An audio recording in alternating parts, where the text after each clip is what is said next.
Well, I'm going to say just a few words, third broadcast this evening. And again, the weather doesn't really permit us to go outdoors or anything to record right now. We will a little later. But I wanted to say a few words to Christians, to my fellow Christians, and tell them, us, all of us, including myself, of course, uh, one of the great problems that we ourselves have created in this world, and one of the things that has deprived Christianity of the power and strength that it had in society in the first few centuries. The great missing dimension is genuine compassion. But this is missing in much of society. Christians are not the only people capable of compassion, but we should be the exemplars of compassion because we claim to be Christians.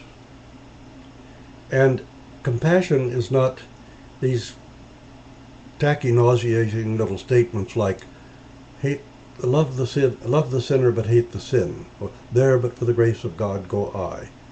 I mean, that's so nauseating and tacky. Those things. It doesn't mean anything. It's just an excuse to hate somebody, or to look down one's nose at somebody. That it isn't what Christ taught. Let's take a look at what we see in the gospel. Take the woman who was taken in adultery, for example. When she was brought before Christ and thrown down at his feet, and they said, we have a law, and by our law she ought to be stoned to death because she was taken in adultery, in the very act. My goodness, she and the man must have been awfully careless to have been caught in the very act. But then the first question one has to ask is, where was the man? Why was only the woman brought? If she was taken in the very act, they must have caught them both. So where was the guy? Well, we could discuss that at another time. In any case, he was brought in to Christ, and they were telling the truth, actually. By the law, she ought to be stoned to death. But there was something that they had missed. And Christ, the only thing that we have any record of him ever writing, he stooped down and wrote something in the dust. I sometimes imagine him writing, oh, you foolish men, I created you from the dust of the earth from the beginning. Do you think I don't know your hearts? And then he says, let the one among you who is without sin cast the first stone. Did Christ deny the law? Did he break the law? Did he say, pay no attention to the law? Nothing like that. But let the one who is without sin cast the first stone. And they knew very well what he was saying to them, and they all slithered out of the room like the serpents that they were. And he turns to the woman and says, oh, woman, where are your accusers? Sir, there are none. And neither do I accuse you, but go and don't miss the mark again. That is, don't sin anymore. Now, I've seen televangelists, and I've seen other Protestants in particular, of the sort of fundamentalist ilk, who will say that, and they will say that Christ said, go and sin no more. Well, he didn't say that at all. He said, I don't accuse you. Go and sin no more. Now stop and think that the fear of being stoned to death, which was a horrible death. We've seen a few examples of it by the Taliban, and God knows that if we didn't have laws to protect us, we'd have Taliban Christians who do the same thing. The fear of humiliation, degradation, being an outcast, being stoned to death, the feeling of guilt, all of these things could not deliver this woman from the bondage of some passion. So how could Christ simply say, go and sin no more? Because it could penetrate her heart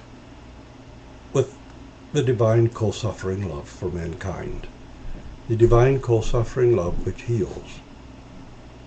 And you'll find this throughout Christ's ministry.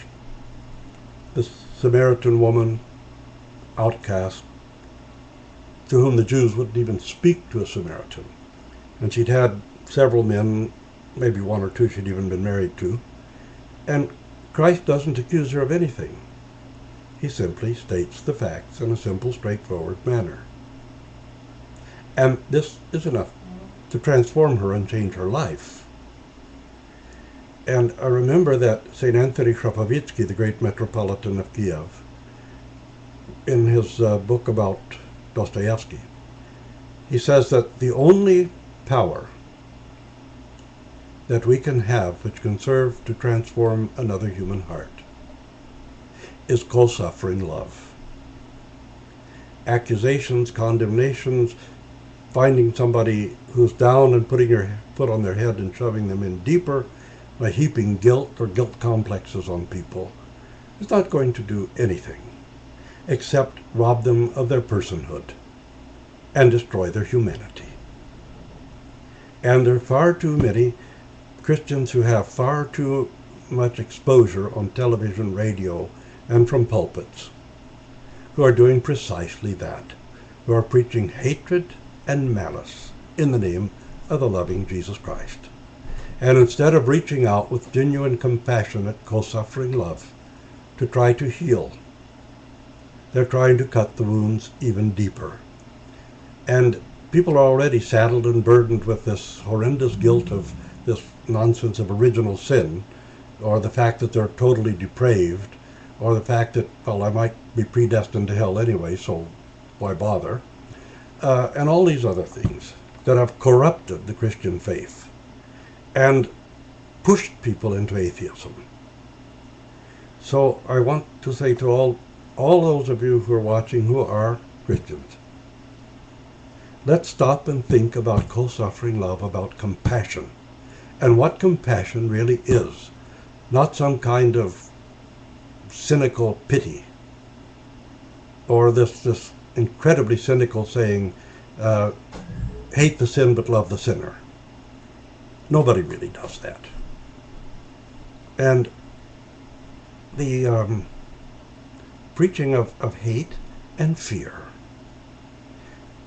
Why people want to think that you have to have fear in order to repent or in order to find your salvation, when Apostle Paul clearly says we've not been given over in bondage to a spirit of fear. And the beloved apostle in his epistles says, whoever still has fear has not yet learned how to love, because perfect love drives out fear, because, as he comments, fear has torment. When we see the icon of St. Anthony the great struggler of the desert, and he holds a scroll in his hand, and very often on that scroll, they pick different sayings of St. Anthony, but very often on the scroll it says, I used to fear God, but now I love him. Because we fear the unknown. And the thing is that fear is the root of all anger. Anger is the root of malice, and malice is the root of murder. So fear is at the root of murder, at the root of war, at the root of so many destructive actions. And yet here we have people in the name of Christ calling themselves Christian ministers and preachers who are preaching nothing but fear, and therefore hatred, anger and hatred and malice, which are all the roots of murder. And I would just like to ask any Christians who are watching, if you're doing that, stop it. Don't do it anymore. And that's my message for this evening. Thank you, and God bless you.